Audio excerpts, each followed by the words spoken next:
Здравствуйте! Вы смотрите «Актуальное интервью» в студии Валерия Наумова. Борьба с лесными пожарами продолжается в регионе. В этом году огнем уже пройдено больше 1,5 миллиона гектара леса. Природные пожары в последние годы возникают не только у нас. От стихии страдают леса по всей планете. Какова связь между лесными пожарами и глобальными изменениями климата, нам сегодня расскажет гость нашей студии Александр Исаев, заместитель директора Института биологических проблем криолитозоны СОРАН, доктор биологических наук. Александр Петрович, здравствуйте. Здравствуйте. Расскажите, пожалуйста, в Якутии есть несколько научных станций, которые много лет уже ведут мониторинг за изменениями климата в регионе. Расскажите, как сильно изменился климат за последние 10 лет? Вопрос, конечно, очень актуальный, очень важный. Скорее всего, на него более правильно, более развернуто ответили бы климатологи. Но со своей точки зрения скажу, что да, изменение климата есть. Заметно у нас потеплело лето, летние температуры повысились на несколько градусов. Несмотря на то, что прошедшая зима была холодная, достаточно холодная, но и в целом зимние температуры у нас повысились, и в целом ощущается снижение и количество осадков за последнее время. Все это, конечно, сказывается на состоянии нашей природы, в том числе на лесные пожары. Но вот как раз как влияет изменение климата на повышение рисков возникновения лесных пожаров и наоборот, как меняют климатическую картину мира пожары? Дело в том, что наша природа издавна, уже тысячелетиями, много тысяч лет сосуществует с периодическими лесными пожарами. И поэтому сказать однозначно, что лесные пожары каким-то образом влияют на климат, это мы, конечно, можем, но однозначного ответа пока тоже нет, к сожалению. Мы отмечаем вклад наших лесов в глобальные изменения, в глобальные процессы, но идет потепление или же похолодание, или же какие-то процессы, и связано ли это именно с лесными пожарами, сказать сложно. Хотя, конечно, лесные пожары вносят свою лепту в изменение климата. Лесной пожар происходит в том случае, если для этого есть определенные условия по климату, скажем. Да? И, конечно,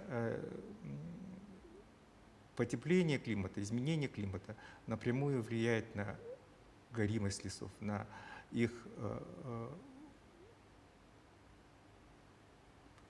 то, что лесные пожары широко распространяются и приобретают катастрофический характер.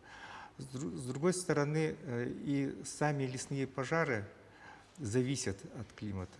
Чем суше климат, чем суше погодные условия, тем больше лесных пожаров. Это взаимосвязанных два явления – изменение климата и лесные пожары. Но в Якутии огнем уже пройдено почти 1,5 миллиона гектаров леса. Какие последствия непосредственно для экологии несут такие большие потери?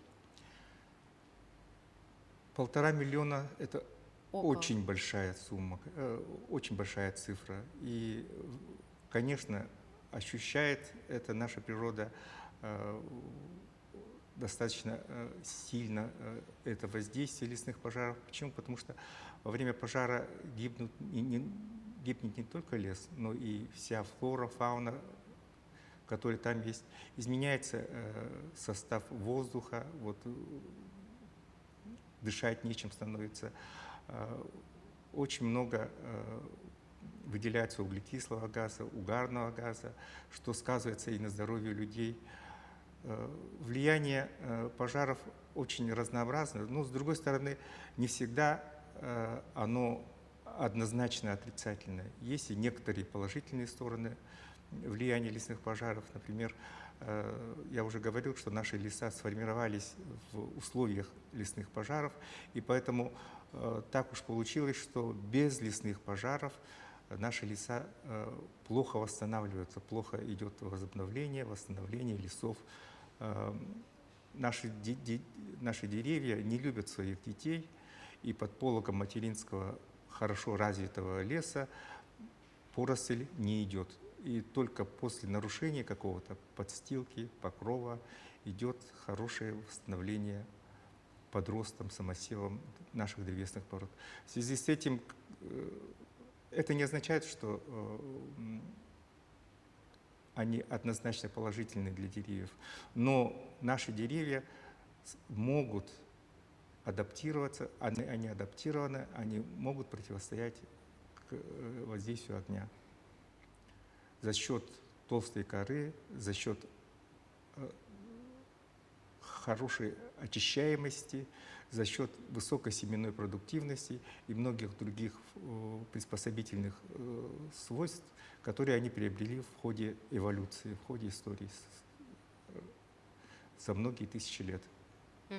А может быть, расскажете об особенностях именно вот нашего леса у нас в регионе? Ну, наш лес,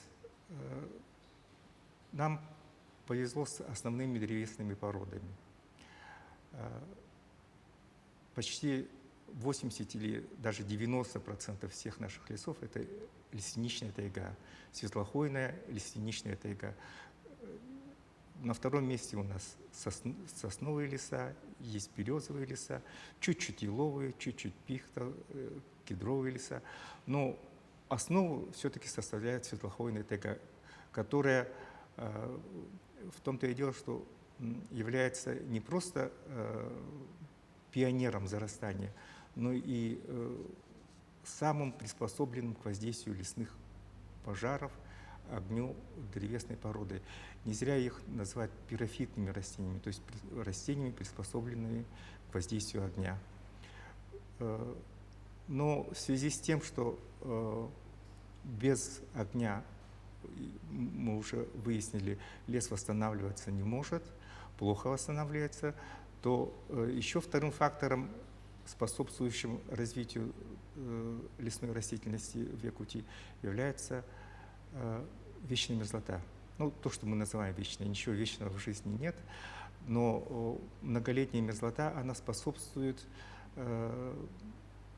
равномерному распределению осенних осадков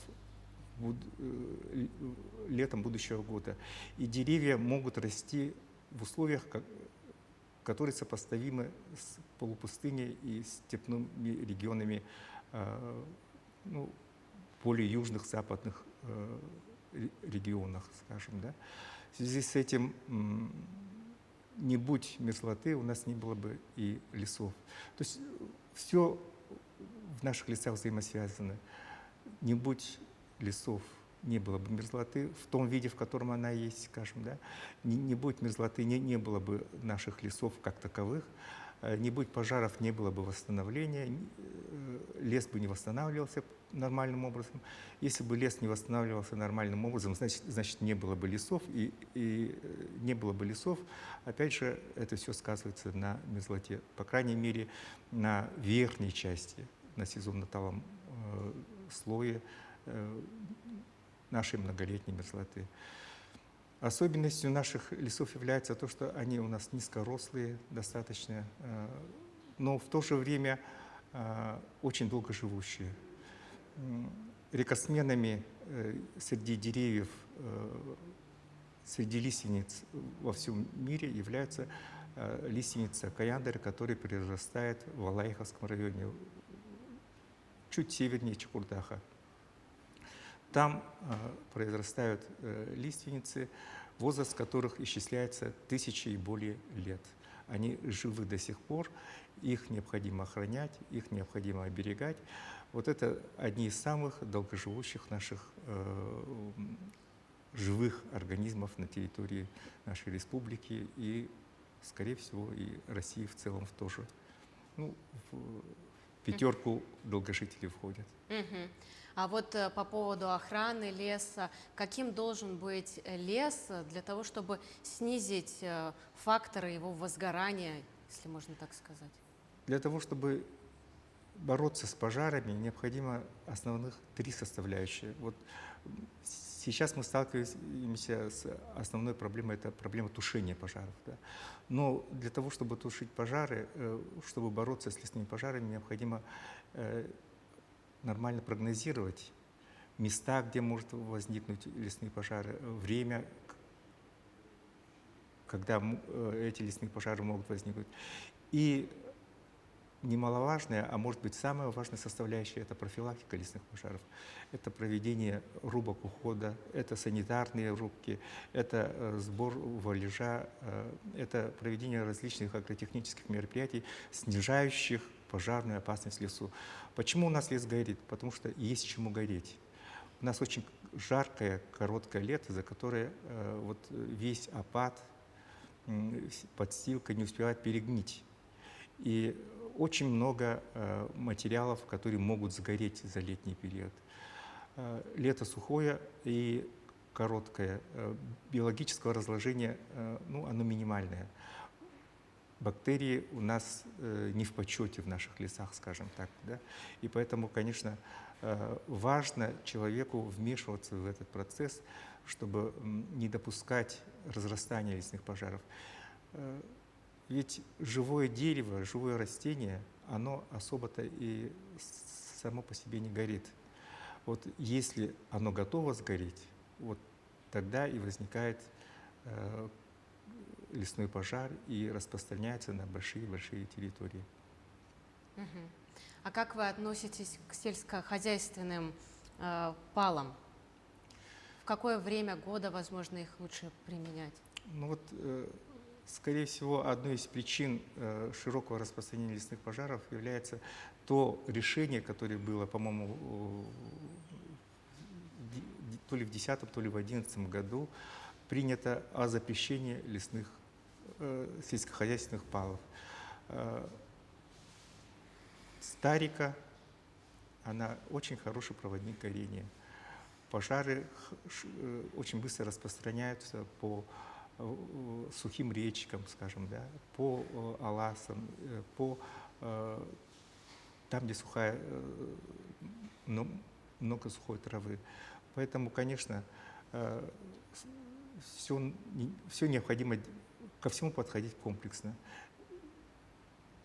Необходима и профилактика, и прогноз, и, конечно, тушение. И тогда наши леса будут здоровы и будут только радовать нас. Благодарю вас. Спасибо вам большое, Александр Петрович. Пожалуйста. Что вы нашли время для того, чтобы к нам прийти и рассказать много всего интересного. Спасибо вам. Ну а я напомню, это было актуальное интервью. Всего хорошего.